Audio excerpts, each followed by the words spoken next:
Grammar Girl here, I'm Mignon Fogarty, and you can think of me as your friendly guide to the English language. Writing, history, rules, and cool stuff. Today I have a segment about semantic bleaching with words like literally and awesome, and a segment about using video games to learn a new language. But first, today's episode is sponsored by Bank of America. Interested in making financial lives better through the power of every connection? Whether it's sending kids to college, building a dream home, or planning for retirement, as a Merrill financial advisor, you'd be an advocate for the power clients have to realize their goals and dreams on a daily basis. Take the first step by joining the Financial Advisor Development Program at careers.bankofamerica.com. Today, we're going to talk about a totally awesome topic, semantic bleaching. This has nothing to do with words in our language turning white. Instead, it has to do with how the meaning of words can fade over time, just like a colorful shirt fades after it's been washed too many times. We've talked many times on the podcast about how our language is constantly evolving. New words appear. Think of Uber, adulting, turnt, or bay. Others drop out of favor, like foxy or groovy. Others fall completely out of use. When's the last time you heard someone talk about a bodkin or a camelopard, for example? By the way, a bodkin is what we used to call a knife, and a camelopard was a giraffe. Some of these changes can seem a bit random, and others fall into patterns.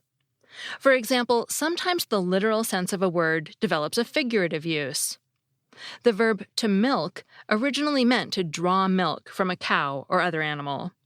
Over time, the meaning extended, and now you can milk someone for anything valuable, usually through trickery or extortion. To escalate once meant simply to travel up an escalator. Now it refers to an increase in intensity or scope. For example, when you say something like, well, that situation sure escalated quickly.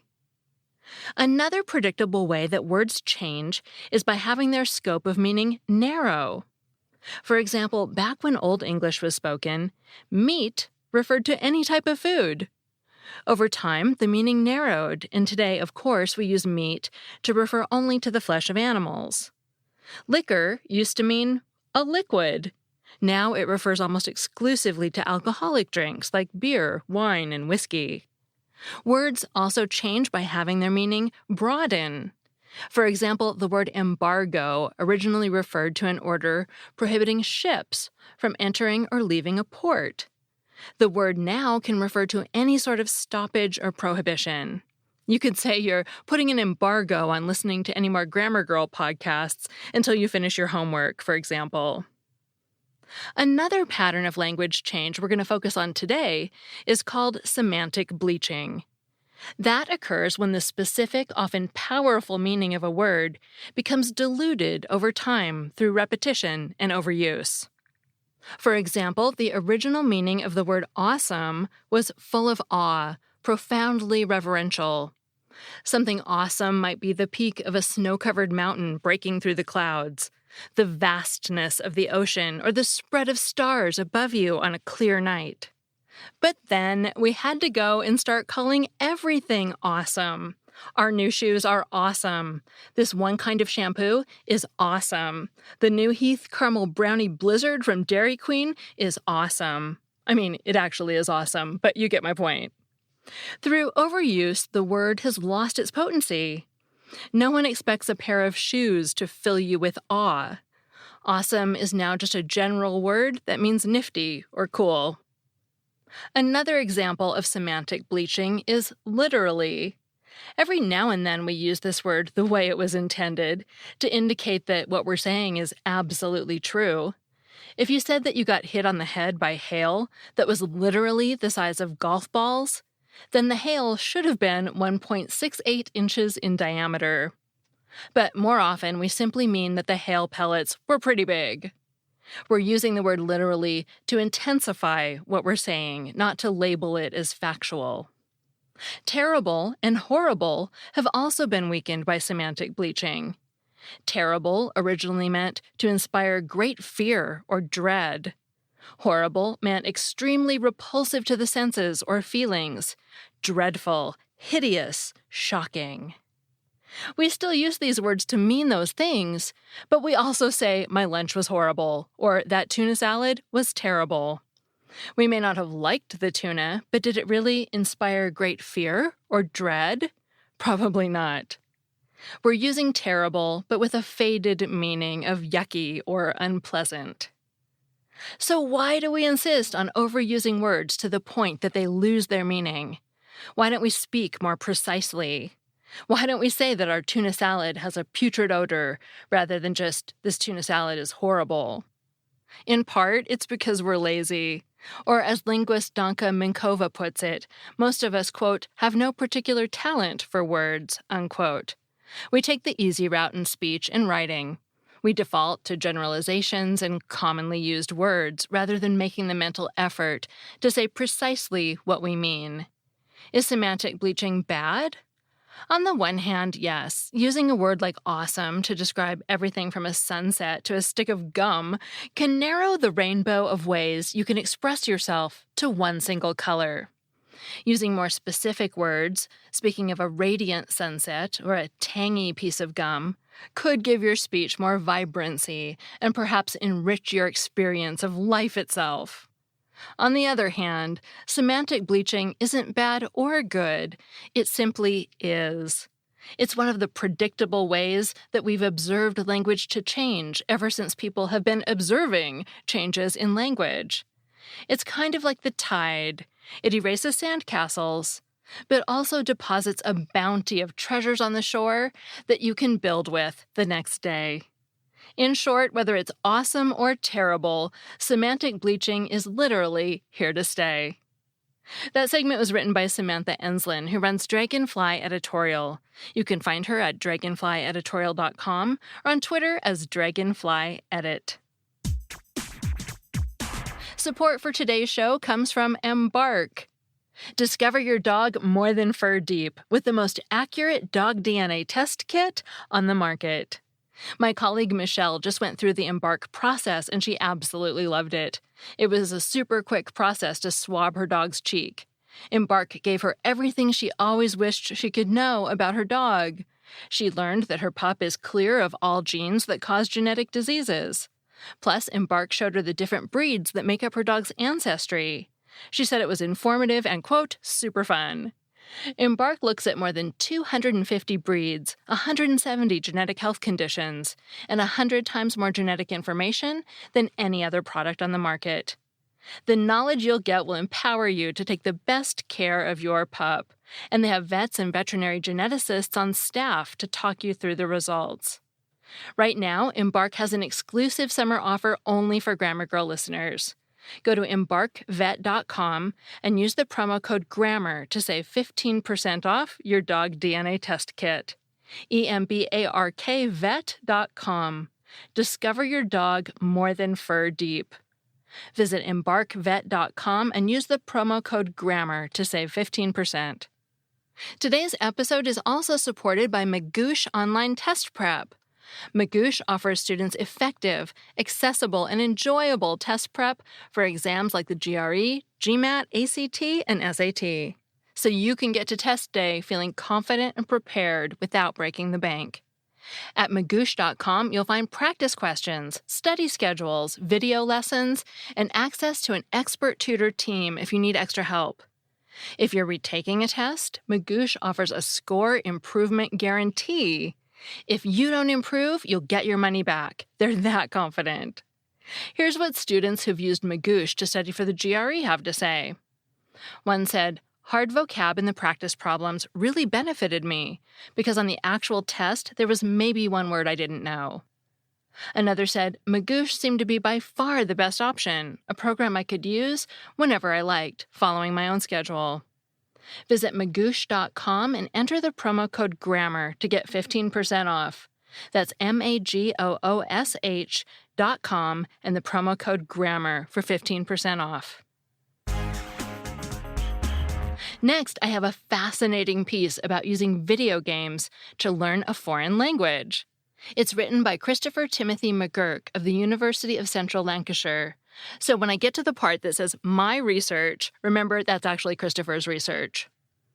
Online gaming has become a concern for some parents in the past few years, and there are also worries children might become addicted, with negative effects on their socialization. And this has led some parents to think of creative ways to reduce gaming, including rationing the time children spend online. It's important to remember, though, that not all research into children playing video games paints a bleak picture. In fact, there's a growing body of research that suggests such worries might be unfounded, and that gaming could be an incredibly useful educational tool which might actually make children more sociable, not less. In the same way that many schools use other forms of technology to get students more excited about learning, such as interactive whiteboards and tablets, both of which seem popular with students, video games might also offer similar benefits. Language learning in particular seems a perfect place to try gamified classes. Some schools are already using Minecraft in French classes. The idea is that students work together to build a learning zone in the Minecraft space, finding new words to help them along the way. Indeed, James Paul G., a leading researcher in the area of video games as language learning tools, suggests that role-playing games, such as the Elder Scrolls series or World of Warcraft, offer an ideal learning space for what he calls at-risk learners. In theory, there's just enough challenge, just enough support, just enough room for players to be themselves, and possibly more important, students have just enough ownership of the learning process. At-risk learners, by G's definition, could be anyone. They may be learners with special educational needs, but equally they may also simply be learners who feel more vulnerable in a language classroom. Learning a language, after all, is a huge departure from some students' comfort zones. Students, for example, can get nervous and inhibited in a classroom. Language learning researchers describe this as an affective filter. A fear of making a mistake and losing face literally affects how far a student joins in the class. My research specifically looks at language learning, a subject area that certainly in the UK appears to be one that students seem to endure rather than necessarily enjoy.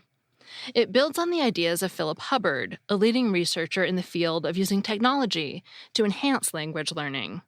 He's previously suggested that while technology in classrooms is seen as useful, there's no strategy for using it, and this is where my research comes in.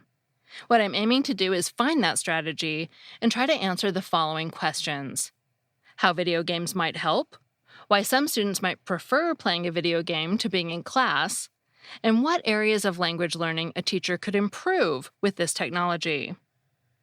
Video games, especially massive multiplayer online role-playing games, MMOs, such as World of Warcraft, Final Fantasy XIV, and RuneScape, tend to cut through all the reasons for someone to be self-conscious. Players have to communicate in real time, with no opportunity to agonize over what to say or how to speak perfectly. This real-time aspect of MMOs may sound terrifying for someone learning a language. But actually, a highly useful gamification study by Ian Glover, a lecturer in technology-enhanced learning at Sheffield Hallam University, found that learners in general have a high level of extrinsic motivation when they game. In other words, students really want to chase leveling up, bonuses, and rewards, which they define as excelling within a gaming space. As a result, they may force themselves to become better at communicating so they can level up quicker. And this drive might go deeper still. Gamers are often encouraged to repeat levels several times so they can perform better. This is what the prominent motivation researcher Zoltan Dornier describes as direct motivational currents. The concept implies that motivation for some students may be driven entirely by their personal view of what success entails. This is important because if the commonly held theory that many students learn languages to tick a box needed for graduation is correct, then they may only be motivated to study just enough to pass. On the other hand, if success in the language classroom is aligned with success in a gaming space, then harnessing this drive may be a powerful way to foster continued interest in language learning and developing language skills. Video games may also have the potential to help learners develop more complex social skills. This view is inspired by the Russian philosopher Mikhail Bakhtin, who believed that truly meaningful communication came from negotiating cultural differences and finding solutions. This happens a lot in video games as players try to find their roles, but more significant is what the negotiations seem to lead to: relatedness, finding a shared meaning and a sense of belonging. A study conducted in Japan found that players seem to play MMOs mainly for the purpose of forming social connections. So will schools of the future all be learning languages through gaming? Well, this remains to be seen, but given that the evidence suggests gaming can encourage social skills and teamwork, as well as incredible scope to share ideas and build knowledge, there may be a good argument for ditching the textbooks and logging into another world for a while. That segment was written by Christopher Timothy McGurk, a lecturer in English as a foreign language at the University of Central Lancashire. It was originally published on The Conversation and is included here through a Creative Commons license. Finally, I have a Familect story about a word Jim's family uses to keep secrets about food. Hi, Mignon. This is Jim Wiedeffer in Phoenix. My Familect, cookinellis, comes from my mother's kitchen, in a sense. It's a word that I assume she made up and, interestingly, has no actual meaning other than maybe wait and see. In later years, I've wondered what sort of dialect it may have come from, but with little success. My mom was raised in Erie, PA, from German and Irish parents, and my dad was born in what I can only call deep central PA, home to a mixture of Dutch and Germans with towns like Drifting and Hyde and Grass Flat. I don't think we ever heard our dad use the term, but it sure sounds like the sort of thing they'd say in an area where a town spelled Dubois would be pronounced Dubois. The word cookinellis was typically used when we kids wanted to know what's for dessert. And if my mom hadn't decided or was busy and just didn't feel like humoring us, she'd call out in a sort of delightfully mystery tone, cookinellis. In other words, you'll see when the time comes. Eventually, it became our go-to word for whenever we didn't feel like telling the others what we were having for dinner, dessert, or even what we were snacking on. Cookinellis. Thanks. Thanks, Jim. That's a great story, and Pennsylvania is a region known for having an interesting dialect. It's where some people call sprinkles like you put on ice cream, jimmies, call a rubber band a gum band, and say yins like other people say you guys or y'all. If you want to hear your Familect story on the show, the story of a word your family and only your family uses, leave a voicemail like Jim did at 83321-4GIRL. And be sure to tell me the story, because that's always the best part. I'm Mignon Fogarty, grammar girl and author of the New York Times bestseller, Grammar Girl's Quick and Dirty Tips for Better Writing. You can find me at the home of my podcast network, quickanddirtytips.com, where you can also find all the other great Quick and Dirty Tips hosts. Just today, I was reading a fabulous article by the Nutrition Diva comparing the Beyond Meat burger and Impossible burger to a regular hamburger. And thanks to my audio producer, Nathan Sems. That's all. Thanks for listening.